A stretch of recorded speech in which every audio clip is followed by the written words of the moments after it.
All right, Shalom. I want to give all praises, honor, and glory to Yahweh by Hashem Yahushua, by Hashem Rakah double honors to the apostles of GMS, and the sincere Shalom to brothers out there pushing this truth and sincerity. And I pretty much want to get into that topic pretty much just the simple fact of the topic, just that this coronavirus is not the last thing you're going to hear. There's going to be way more things, and I think I already went into a video on this, but I like to stress the fact that these people really don't know what's going to come to them. And for the fact that we are looking for these prophecies to be pushed forward, and these are one of those prophecies. Because this is our affliction that we got to endure until the Lord comes back. So I actually want to just go jump right into it, really, because maybe it might be a short video. This is Matthew 24 and 6. And ye shall hear wars and rumors of wars. Now, the wars we are hearing of. We heard of World War One, World War Two, Cold War, wars like that. We even heard of slavery. Slavery was technically a war. We heard of the past wars. Uh, with all the other countries, even from before. The rumors of wars are the wars we hear coming up, like World War III, which is pretty much technically started. Um, the disease, we're in the war of diseases because Esau doesn't keep releasing them. We're gonna be in the war with each other. There's gonna be race wars. There's gonna be all sorts of wars going around. So wars, you're gonna see a lot of deaths. Basically, that's why it's talking about wars or rumors of wars. Because guess what's happening in wars? A lot of deaths. So it says. So I'm gonna keep reading. So it says, "See that you be not troubled, for all these things must come to pass, but the end is not yet."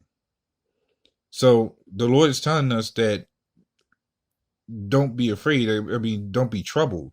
Yeah, we're gonna be afraid, but don't be troubled. Like, don't let it bother us like it was the 2/3, because it said all these things must come to pass. It's all prophecy,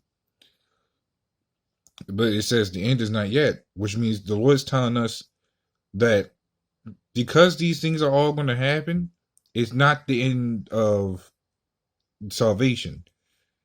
The Lord's going to come back and wake up his elect. He's telling us to be patient, be vigilant, stay strong in his truth. So when the time does come, he'll take his elect out of this mess. It says, "For nation shall rise against nation, kingdom against kingdom. There shall be famines, pestilence." Mind you, pestilence are diseases. Coronavirus, Ebola, smallpox, chickenpox, or whatever else disease you could think of. And earthquakes in diverse places. See, we're having these in different areas. In not only just inside of Babylon, but outside of Babylon from different countries. And it's not even just we even have earthquakes in places we never even had before. Like Baltimore had an earthquake. I think I was back in high school, so I think about around maybe 2012, 2013, somewhere along that line. And yeah, we never even had an earthquake here before. So you know the Lord is actually stirring up stuff when that happens. So these things are all going to come to pass whether these people like it or not. And it's only right because we this is the Lord trying to tell us that he's going to get us out of captivity when we act right. And because we went off several times, these are the things that happen several times. So when you read Deuteronomy 28 and 45, it says, "Moreover, all these curses shall come upon thee." So the Lord made these curses come upon us because we was going off. And like our people today, still going off because they want to follow Esau. But the Lord is only out for his elect. And it says, "And shall pursue thee, and well, the reason why it says it shall pursue thee, because from the time we started going off, uh, Salakia, had to put that up. So from the time that we started going off up to now, these curses has been really pursuing us a lot of times. Even up to now, these curses just keep getting worse and worse as we deal in this place. And it says, and overtake thee until thou be destroyed, because thou hearkenest not unto the voice of the Lord thy God, to keep his commandments and his statutes which he commanded thee. And so that's why he's really doing this. And the reason he's saying you shall overtake thee and destroy till thou be destroyed, he's talking about to the day that the Lord comes back and destroy this place. That's to the to thou be destroyed, when he comes back to destroy this place. And destroying this place means destroying the 2/3. So the 2/3 are going to receive that fate, because there's only technically 3 things we're really going to, is the prophecy, taking down Esau, and hold on, what did I say? Prophecy, taking down Esau, and waking up the elect. The 2/3 of our people, we tell them they're going to be destroyed, and they're going to be right, because our people are the ones that's really giving us the problem. Aside from Esau, Esau is wicked in all his ways, but our people are supposed to be made righteous. But they acting probably just as worse as Esau. If it was up to Esau to let our people elevate with him, and I mean, like, in wickedness, like having them up there in that dark room with them, oh yeah, our people would take that to a whole nother level in wickedness. And instead of Esau plotting to take down certain places from the inside, our people were like, no, just send everybody over there and take the whole place.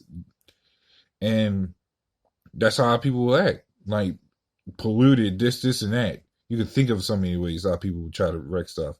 It's the same way with homosexuality. Instead of being a guy, they want to turn themselves into a transgender. That's only our people coming up with those type of ideas. And so what does Esau do? Esau becomes a step ahead and makes it more wicked. So even that, believe it or not, is a pestilence. It's a disease. Our people act like a disease. Esau puts out one format, our people take it to another level, like a roach or a rat. They just make everything worse. Our people are like a disease. So it's just only getting worse. So of course Esau would just send out more diseases. If it kills off more people, then screw it, why not? He's saying these people ain't right anyways. And we're saying the same thing. Because it's part of the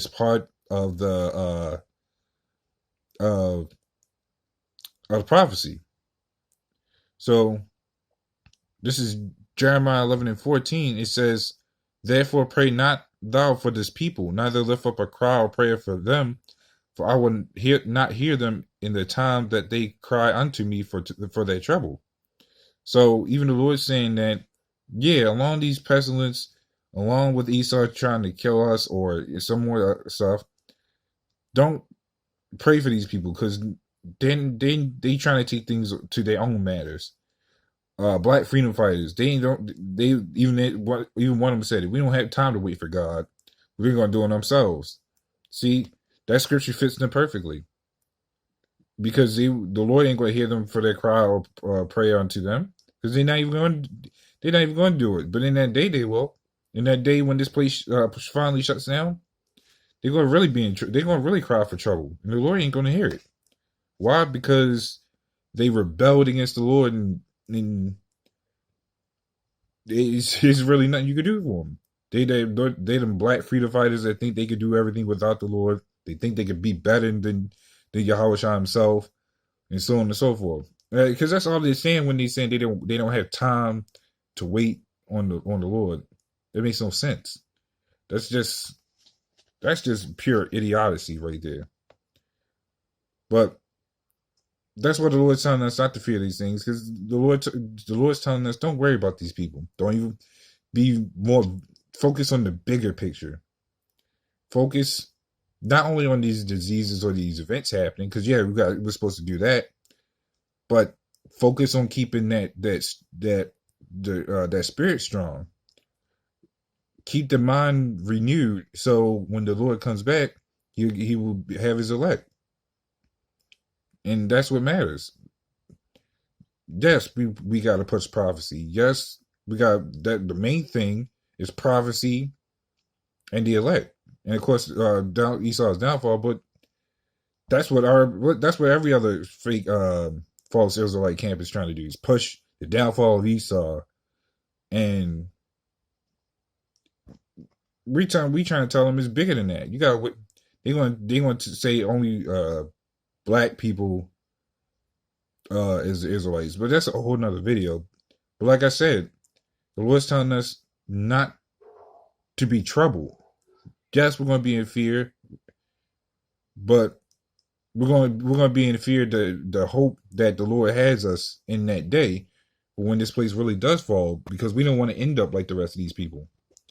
Sure enough, you're going to have some guys, even in the truth, that when this place does happen, they may not be able to take it, and that's probably if of course, because like I said, these, like every brother says, there's niggas in camps, so those are the ones that's gonna really flip out too. So they ain't gonna be able to handle it. So that's the main key of the objective, is to keep that spirit strong. So with that, shalom.